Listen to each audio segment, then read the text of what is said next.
Hi everyone, ഞാൻ dietitian Ranjini Radhakrishnan from അനുഗ്രഹ nutraceutical. നമുക്ക് എല്ലാവർക്കും ഉള്ളൊരു തെറ്റിദ്ധാരണയാണ് ഹെൽത്തി ആയിട്ട് ഡയറ്റ് പ്ലാൻ ചെയ്യണമെങ്കിൽ കുറച്ച് എക്സ്പെൻസീവ് ആവുമെന്നുള്ളത്. പക്ഷേ ശരിക്കും നമ്മൾ ലോക്കലി അവൈലബിൾ ആയിട്ടുള്ള ഫുഡ് ഐറ്റത്തിനെ മാക്സിമം യൂട്ടിലൈസ് ചെയ്യാത്തതുകൊണ്ടാണ് ഈ ഒരു പ്രശ്നം. നമ്മുടെ ഇന്നത്തെ വീഡിയോയിൽ നമ്മുടെ ഒരു ലോക്കലി അവൈലബിൾ ആയിട്ടുള്ള ഫുഡ് ഗ്രെയിനെ പറ്റിയാണ്, വേറൊന്നുമല്ല മില്ലറ്റ്സ്. നമുക്കിന്ന് മില്ലറ്റ്സിൻ്റെ ന്യൂട്രീഷണൽ പ്രൊഫൈലിനെ പറ്റി അറിയാം. മില്ലറ്റ്സിൽ ഏറ്റവും കൂടുതൽ ഉള്ള ന്യൂട്രിയൻ്റ് എന്ന് പറയുന്നത് കാർബോഹൈഡ്രേറ്റ് ആണ്. അതിൽ ഏറ്റവും കൂടുതൽ സ്റ്റാർച്ച് ആണ് ഉള്ളത്. ഈ ഉള്ള സ്റ്റാർച്ച് എന്ന് പറയുന്നത് സ്ലോ ഡൈജസ്റ്റിംഗ് ആയിട്ടുള്ള സ്റ്റാർച്ചാണ്. അതായത് നമ്മുടെ ബോഡിയിൽ ഈ സ്റ്റാർച്ച് എത്തിക്കഴിഞ്ഞാൽ വളരെ സ്ലോ ആയിട്ടേ ഇത് ഗ്ലൂക്കോസ് പ്രൊഡ്യൂസ് ചെയ്യത്തുള്ളൂ. അതായത് ഈ ഡയബറ്റീസ് ഉള്ള ആൾക്കാർക്ക് വളരെ ബെനഫിഷ്യലാണ്. കാരണം അവരുടെ ആ ഒരു ഗ്ലൂക്കോസ് ലെവല് സ്റ്റഡി അല്ലെങ്കിൽ മെയിൻറ്റെയിൻ ചെയ്യാൻ വേണ്ടിയിട്ട് ഹെൽപ്പ് ചെയ്യും. കാരണം ഇവിടുത്തെ ഗ്ലൂക്കോസ് റിലീസ് എന്ന് പറയുന്നത് സ്റ്റഡി ആയിട്ടാണ്.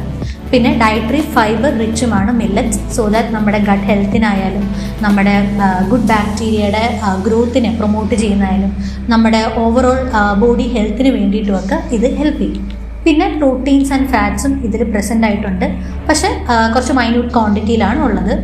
ഫാറ്റ്സ് നോക്കിക്കഴിഞ്ഞാൽ 1 to 2% മാത്രമേ ഉള്ളൂ. പക്ഷെ ഉള്ള ഫാറ്റ്സ് എന്ന് പറയുന്നത് ഹെൽത്തി ഫാറ്റ്സ് ആണ്. പ്രോട്ടീൻ 17% പ്രോട്ടീൻ ഉണ്ട്. പക്ഷേ ഓൾ അമിനോ ആസിഡ് കംപ്ലീറ്റ് അല്ല. അതുകൊണ്ട് തന്നെ നമ്മൾ ഒരു പൾസായിട്ടോ ലെഗ്യൂമായിട്ടോ കമ്പൈൻ ചെയ്ത് കഴിക്കുമ്പോൾ കംപ്ലീറ്റ് പ്രോട്ടീൻ കിട്ടും. പിന്നെ ബി വിറ്റമിൻസ് റിച്ച് ആണ് മില്ലറ്റ്സ് എന്ന് പറയുന്നത്.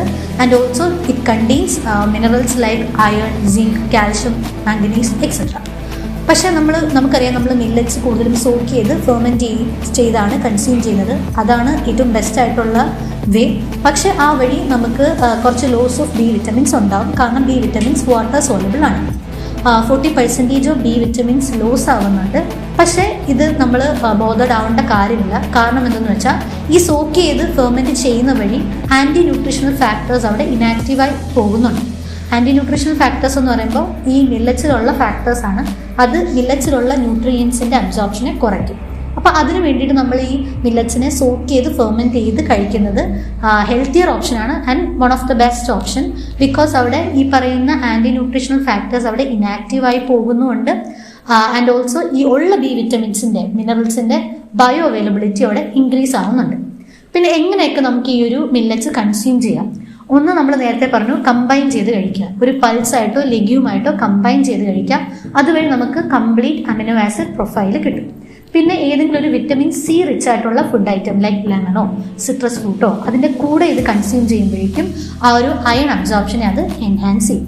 ടീ, കോഫി അതുപോലത്തുള്ള ബിവറേജസിൻ്റെ കൂടെ കൺസ്യൂം ചെയ്ത്, കാരണം ഇതിൽ അയൺ അബ്സോർപ്ഷനെ കുറയ്ക്കുന്ന ഫാക്ടേഴ്സ് ടീയിലും കോഫിയിലും ഉണ്ട്. അപ്പോൾ അത് അവോയ്ഡ് ചെയ്ത് ഒരു 1 to 2 hours ലേറ്റർ ടീയും കോഫിയും കൺസ്യൂം ചെയ്യുന്നതാണ്. ആൻഡ് ഓൾസോ നമുക്ക് മാറി ഒരു ദിവസം മില്ലറ്റ്സ്, ഒരു ദിവസം സിറിയൽസ്, അങ്ങനെ മാറി ഈ ഒരു ഫുഡ് ഗ്രെയിൻസ് കൺസ്യൂം ചെയ്യുന്നതാണ്.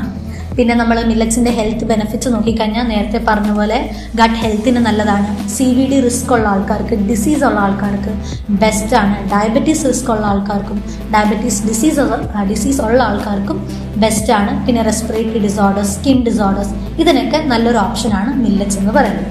അപ്പോൾ നിങ്ങളെല്ലാവരും നിങ്ങളുടെ ഡയറ്റിൽ മാക്സിമം മില്ലറ്റ്സ് ഇൻകോപ്പറേറ്റ് ചെയ്യുക. And stay safe and stay healthy.